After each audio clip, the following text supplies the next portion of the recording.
venu à moi. Je suis son épouse, n'est-ce pas? Bonjour à vous, bienvenue dans cette mini-chronique où cette semaine je vais vous parler du film Benedetta. Est-ce un film à voir? Est-ce un film qui remportera la Palme d'Or à Cannes? Ça, rien n'est moins sûr. Alors, est-ce un film choc? Est-ce un film provocateur? Je vais essayer de tout vous dire en moins de 5 minutes.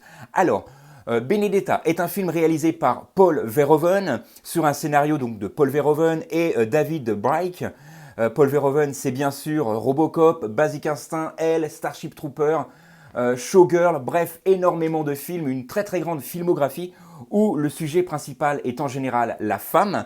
C'est encore une fois ici le cas dans Benedetta, un film franco-néerlandais, coécrit et réalisé par Paul Verhoeven. Donc, il est sorti cette année, en 2021. Il s'agit de l'adaptation du livre Sœur Benedetta, entre sainte et lesbienne, l'histoire de l'historienne Judith C. Brown, sortie en 87, relatant l'histoire de Benedetta Carlini. Et le film, je vous l'ai dit, est en sélection officielle à Cannes cette année. Alors, pour l'histoire, cela se passe au XVIIe siècle, alors que la peste commence à se propager en Italie. La très jeune Benedetta Carlini rejoint le couvent en Toscane et dès son plus jeune âge, d'ailleurs on le voit ça dès le début du film, la jeune Benedetta est capable de faire des miracles et sa présence au sein du couvent va changer beaucoup de choses dans la vie des sœurs. Vous comprendrez tout en allant voir ce film.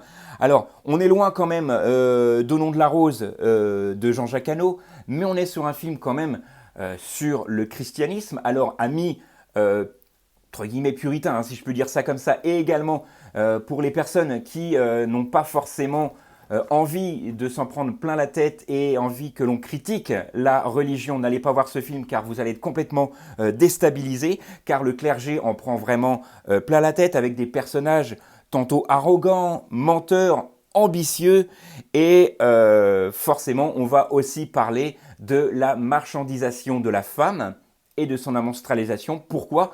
Parce que justement il va falloir une dot pour rentrer au couvent.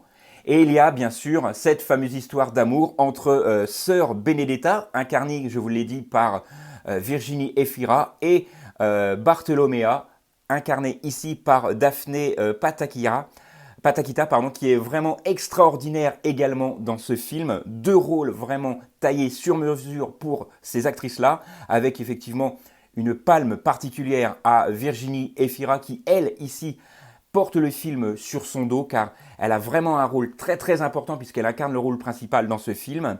Et bien sûr, il va y avoir cette histoire de désir entre les deux femmes, ces histoires également de miracles. Est-ce de réels miracles ou Benedetta est-elle une usurpatrice ou une menteuse ou réellement une sainte qui a réellement les stigmates du Christ? Ça, vous le découvrirez dans ce film. Vous découvrirez aussi peut-être ce que pense réellement le réalisateur en voyant ce film, formidablement bien interprété, avec des décors somptueux, un éclairage fabuleux. Vraiment, là, c'est du très très grand cinéma que je vous conseille cette semaine avec Benedetta.